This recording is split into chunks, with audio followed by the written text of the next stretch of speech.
Magic moments when two hearts are knit. Aha! Now we've got it. I've already covered the start of Image Comics in my very first text recap with Rob Liefeld's Youngblood #1, so they require no introduction. As for today's subject, though, I sadly can't find very much information on this book. All I could find was that it apparently was a marketing disaster, with only the logo for the book solicited without any actual information about what the book was about or any of the characters featured within it. Though frankly, I don't think even proper marketing could have saved this piece of crap. And even though Rob himself didn't draw or write the story, it has that unique Liefeld touch that is unmistakable. As such, let's dig into Dooms 4 #2. The cover is a little weird. I'm used to seeing these pinup covers from lazy artists, but why the heck are the logo and the image symbol tucked away in the lower left corner? That's where the barcode is supposed to go. Admittedly, the comic book store that I go to just types in the individual prices for each issue, but that won't be the same at every store, and especially not at bookstores. And what about the ISBN number? How is it supposed to be tracked at all as an item produced by a company? I looked through the book. There isn't a barcode anywhere. Well, unless it was cleverly hidden into a character's cross-hatching. Yeah, there it is, right on the woman's right thigh. That must be the barcode right there. Anyway, the point being, why'd they put them there? Heck, they even shrunk the logo down more. It's a Rob Liefeld pinup. It's not like it needs all this space. You know, with the lack of promotional material and the lack of a genuine barcode, I'm starting to think this comic was never released at all. Maybe what I've got here is a bootleg Image comic. Ah, well. Anyway, it's just some generic busty woman with Wolverine hair and huge impractical hoop earrings. Oh, and half of her legs are missing. Looking at the credits, Liefeld is attributed as the creator and the person responsible for the original script, but the pencils were done by Mark Pacella. Pacella apparently also wrote the script along with Kurt Hathaway, the editor and letterer. Why did I bring this up? To make sure the blame gets spread around as much as possible. The comic opens to, I don't know, some kind of really phallic spaceship flying around. Right beneath the spaceship is a robot or something with a muscular structure that, according to all the laws of physics, should mean he can't move his arms. More machine than man. He is called Mech Max. So what, he's like Darth Vader? He's more machine than man. He is just one in an army of bionic mercenaries that carry out the directives of the Dooms Corporation. Hang on a second, the corporation is called the Dooms Corporation? The Dooms as in it belongs to the Doom? Does Dr. Doom have his own corporation? Doom demands his morning coffee, Miss Richards! It is in the hands of this unit that Cyber Idol has placed his most important mission. The first stage was to steal his way aboard the Dooms 4 cruiser before its departure from their now abandoned headquarters. Wait, why do the good guys call themselves Dooms 4 if their enemy is the Dooms Corporation? Obviously I've thought about this more than the writers did.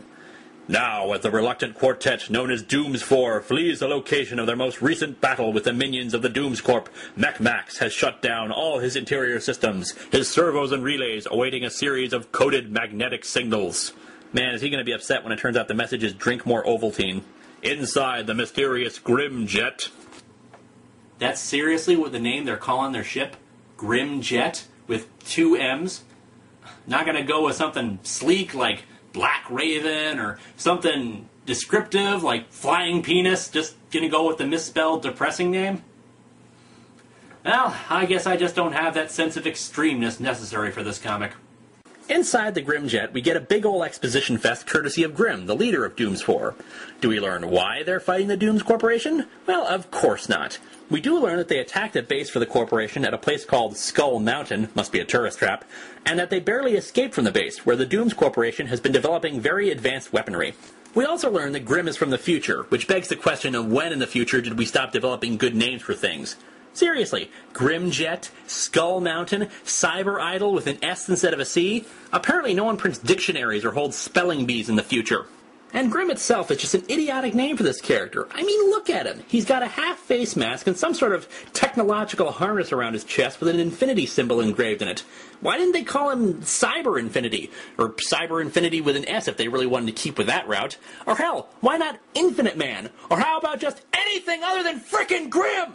Oh, and who makes up our motley team? Golden Grims, the woman on the cover whose name is Byrne, some guy who raided MC Hammer's wardrobe, and Hellboy. Nah, I'm kidding, his name's Brick.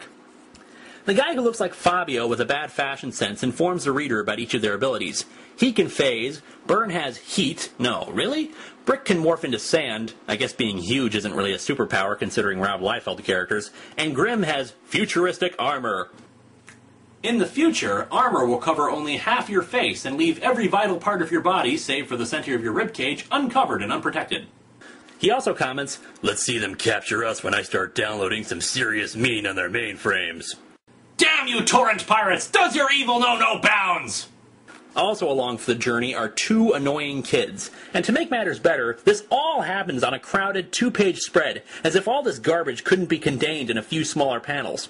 The others question Grimm on their destination, and he avoids answering. While Brick talks to the two kids, who are apparently his own, Lord of the Bad Haircut, who apparently is named Jason Slider, decides to turn his back to the reader and think about how Burn's so sad all the time. Sad all the time? Look at this face. Is that expression sadness or I'm a Vulcan from Star Trek? Being the sensitive ladies' man that Jason is, he asks Burn if there's a coffee maker aboard the ship. Look, Jason, just because I'm the only girl here over 18 doesn't automatically qualify me to be your personal stewardess. Jason, still flexing his manly backside to the reader, thinks, wow, not good. Now where will he get his coffee? And now there's some dialogue between the kids and, wait a minute! What the hell just happened with Brick? In one panel, he's just standing over the kids, looking like he's going to attack them, even though it doesn't match his dialogue. Then suddenly, bam, he explodes! And what's his reaction to a spontaneous combustion? Whoops, clumsy me. Clumsy you? Clumsy you? What, did you trip while carrying unstable chemicals? What the hell just happened? Ah, hell, let's just move on. Anyway, Brick's decapitated head says that he hopes he and the kids could have a normal life again soon. His son, Troy, who seriously needs to clean all those smudges off of his face, brings up that he hopes they can have a skateboarding rink.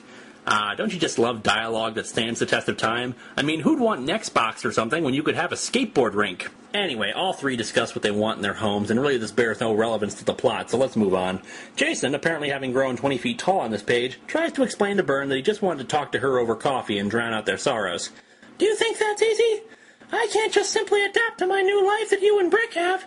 It's not that simple for me. It never will be. Yeah, if I had hair like that, it'd be quite a change in my lifestyle, too. She's taking this whole situation pretty hard. It's easy for me. I never had much besides my computers anyway. As for Brick, he still got his kids. Kate's had to remove herself from her family and friends. And I had my chat rooms.